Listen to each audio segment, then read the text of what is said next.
સર્વેને જય શ્રી કૃષ્ણ. નમસ્કાર વાલા કુટુંબીજનો. આપણે ફરીથી અત્યારે પાછા અલગ એક વિષય ઉપર પાછા ચર્ચા કરીશું. આપણે થોડા સમય પહેલાં જ હમણાં લાઈવ થયા હતા. થોડા 11મા સ્કંદના ઉદ્ધવ અને કૃષ્ણના સંવાદ અંતર્ગત આપણે પ્રશ્નો અને એના ઉત્તરની વાતો કરી. અત્યારે મારે 11મા સ્કંદના જ 16મા અધ્યાયની અંદર જે ઉદ્ધવ અને કૃષ્ણના સંવાદો હોય છે એની અંદર ઉદ્ધવ પૂછે છે અને વાતો કરતા એમની સાથે કહે છે, પ્રભુ તમે અત્યારે તો પ્રત્યક્ષ છો મારી સામે, પરંતુ જ્યારે તમે તમારો દેહ છોડશો, તમે જ્યારે ધામમાં પધારશો, પછી અમે કોને અનુસરીએ અને કોને માનીએ કે આ તમે છો? તો વાલા કુટુંબીજનો ત્યારે છે ને ભગવાન કૃષ્ણએ 113 કેટલા 113 એવી અલગ અલગ વિભૂતિઓનું વર્ણન કર્યું અને ભગવાન સ્વયં કૃષ્ણ એવું કહે છે કે આ હું સ્વયં પોતે છું, આમાં કોઈ ફરક નથી. આપણે એની ઉપર અત્યારે થોડું ધ્યાન આપવાની જરૂર છે. કદાચ આપણે ક્યાંક ને ક્યાંક ઈશ્વરને ઓળખવામાં ભૂલ કરીએ છીએ. તો ભગવાન કૃષ્ણ સંવાદ કરતા આગળ વાત કરે છે. સાંભળો, હું તમને મારી વિભૂતિઓનું વર્ણન કહું છું. ભગવાનની વિભૂતિ એટલે સ્વયં ભગવાન, એમાં અલગ કોઈ નહીં. ભગવાન આરંભ કરે છે, કહે છે હું ગતિશીલ પદાર્થની ગતિ છું. વાલા કુટુંબીજનો, કોઈ પણ પદાર્થની ગતિ હોય ને એની અંદર જે ગતિ છે ને તે ઈશ્વર છે. બહુ સમજવા જેવી નાની નાની વાતો હશે, પરંતુ એની અંદર ઈશ્વરને શોધવાના પ્રયત્ન કરજો.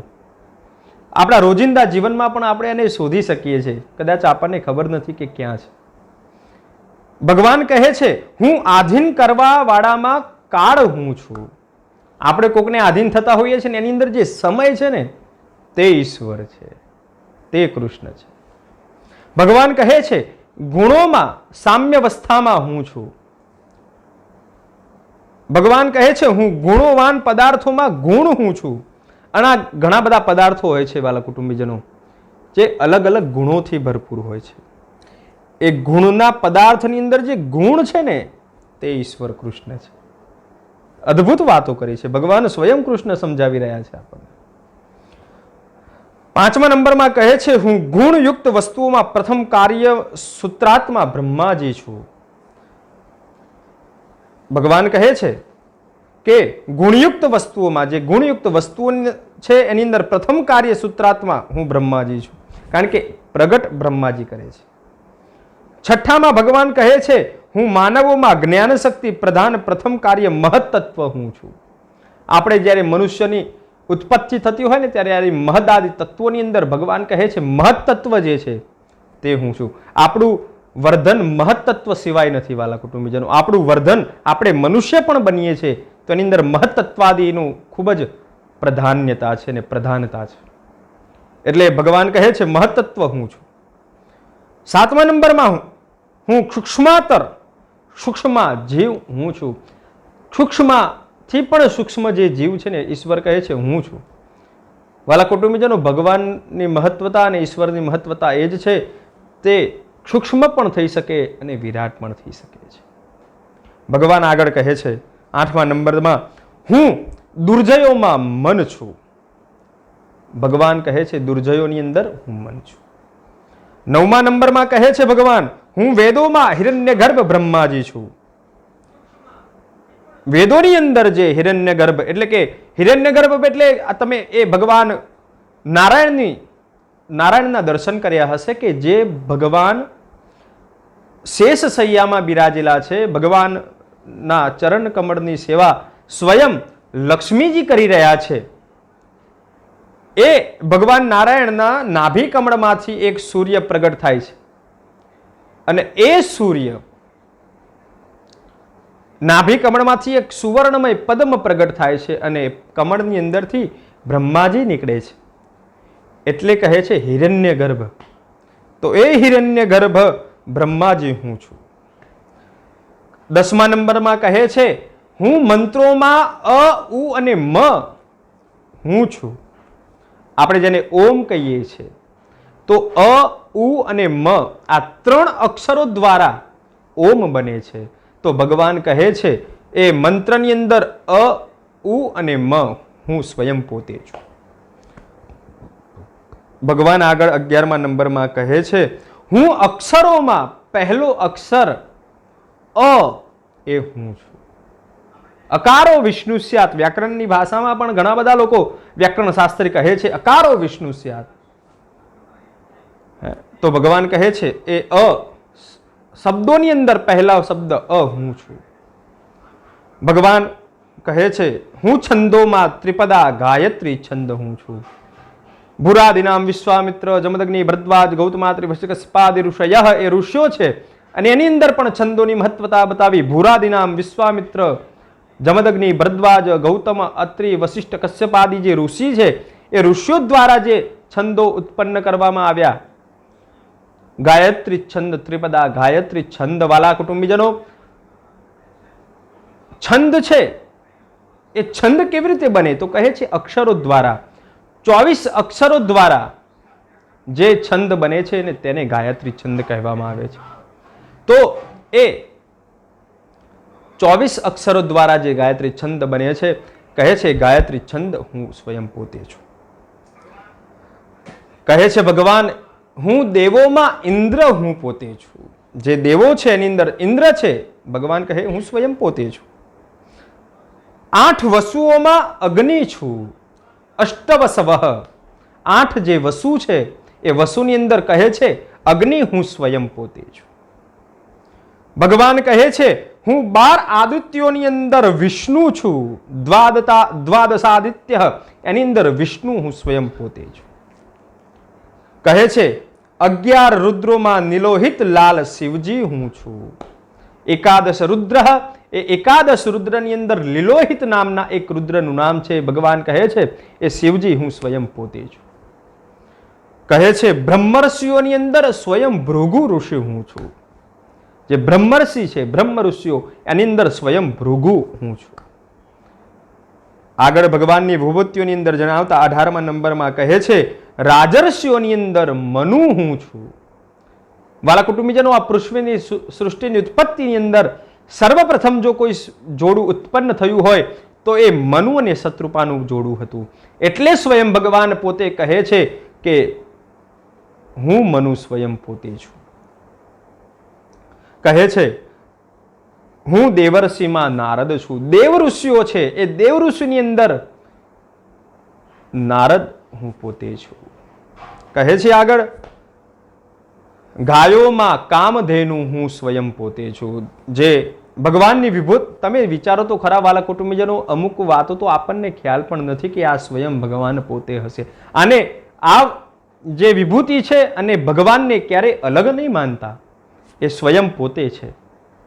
ભગવાન કહે છે કે ગાયોની અંદર કામધેનુ ગાય હું છું. આગળ કહે છે હું સિદ્ધેશ્વરોની અંદર કપિલ હું છું. સ્વયં ભગવાન કપિલ, ભગવાન સ્વયં પોતે અવતર્યા હતા મા દેવહૂતિના કુખે. એટલે જે સિદ્ધેશ્વરો થઈ ગયા એ સિદ્ધેશ્વરોની અંદર સ્વયં કપિલ હું સ્વયં પોતે છું.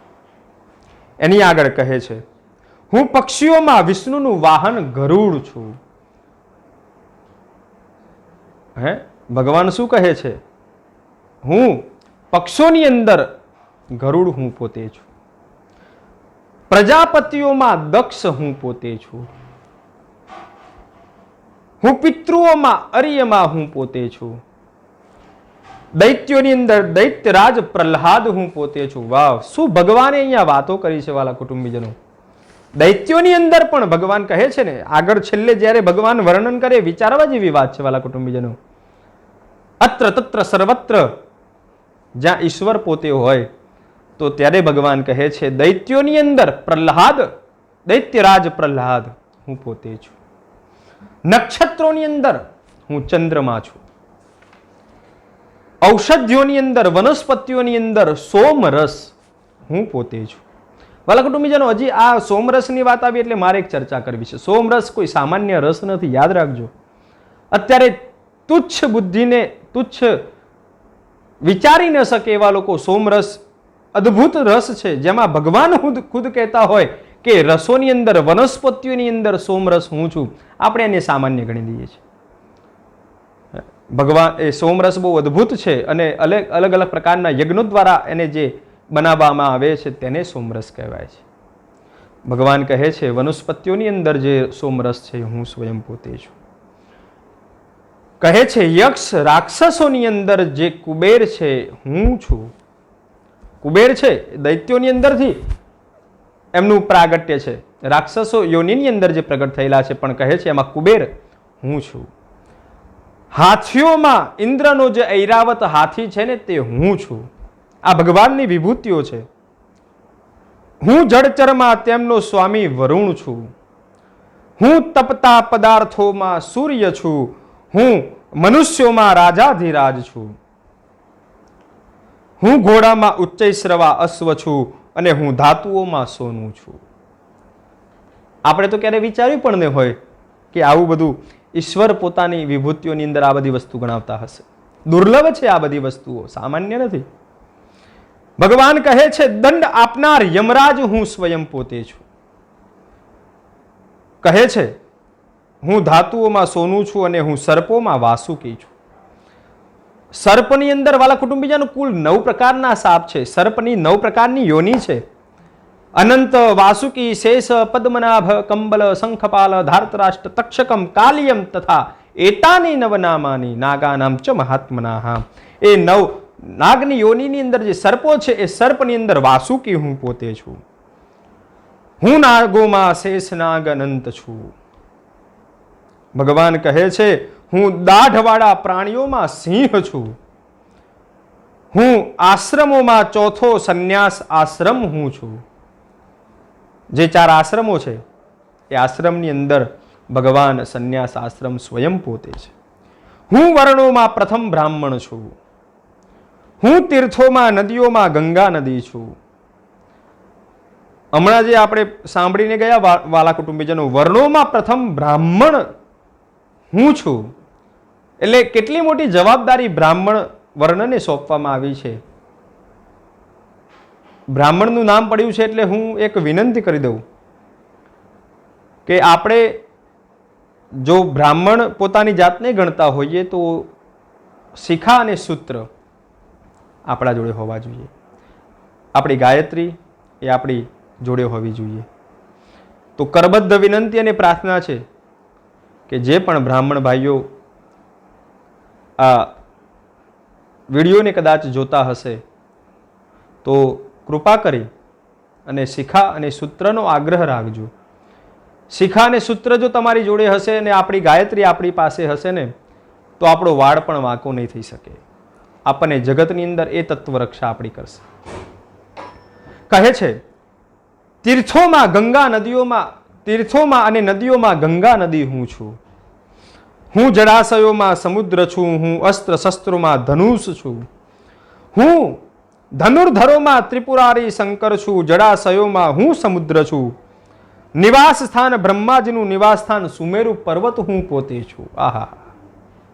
કહે છે દુર્ગમ સ્થાનોમાં હિમાલય હું છું. વનસ્પતિઓમાં હું પીપળો છું. હું ધાન્યોમાં જવ છું. હું સર્વસ વન સેનાપતિમાં કાર્તિક સ્વામી હું પોતે છું. આ ભગવાનની વિભૂતિઓ છે વાલા કુટુંબીજનો. હું ધાન્યોમાં જઉં છું અને પુરોહિતોમાં હું વશિષ્ઠ છું. હું વેદતામાં હું બૃહસ્પતિ છું. હું યજ્ઞોમાં વેદનો જ્ઞાન યજ્ઞ છું. હું સન્માર્ગ પ્રવર્તકોમાં હું બ્રહ્માજી છું. હું વ્રતોની અંદર અહિંસા વ્રત છું. હું પવિત્ર કરવામાં પવન, અગ્નિ, સૂર્ય, જળ અને વાણી અને આત્મા હું છું. હું યોગોમાં મન સંયમ રૂપ યોગ છું. હું વિજય ઈચ્છુકની નીતિ કળાવાળો વિકલ્પ છું અને હું સ્ત્રીઓમાં સતરૂપા છું. આજે વાલા કુટુંબીજનો આપણે 60 વિભૂતિઓ રાખીએ છીએ. કુલ 113 વિભૂતિ ભગવાને બતાવી છે. આજે આપણે કુલ 60 વિભૂતિઓ અહીંયા વિચારીશું. આને મનન ચિંતન કરીશું.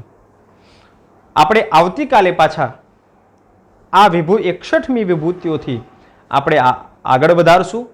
તો ત્યાં સુધી આપ સર્વે મનન ચિંતન કરજો. મનન ચિંતન કરવાનું કારણ એક જ કે આપણે જાણી શકીએ. આપણે જ્યારે મનન નથી કરતા ને તો પછી કોના જેવું થાય છે? ભાગવતજીમાં વર્ણન છે. પછી ધુંધુકારીની કથામાં આવે છે ને કે શ્રવણમ તુ કૃતમ સર્વે ન તથા મનનમ કૃતમ. સાંભળે તો બધા પણ મનન ન કરે તો એનું ફળ નથી. મનન ન કરે તો પ્રાપ્ત નથી, એની પ્રાપ્તિ નથી. તો મનન કરજો. જેટલું આ ભાગવતજીની અંદર છે એટલું અમે આપની સુધી પહોંચાડવાના પ્રયત્નો કરીએ છીએ. અમે જ્ઞાની છે એવું અહીંયા પુરવાર નથી કરતા, પરંતુ અમારું કર્તવ્ય છે. અમે જાણીએ છીએ તો પહોંચાડવું એ અમારું કર્તવ્ય છે. આપ સર્વેને વંદન. જય શ્રી કૃષ્ણ.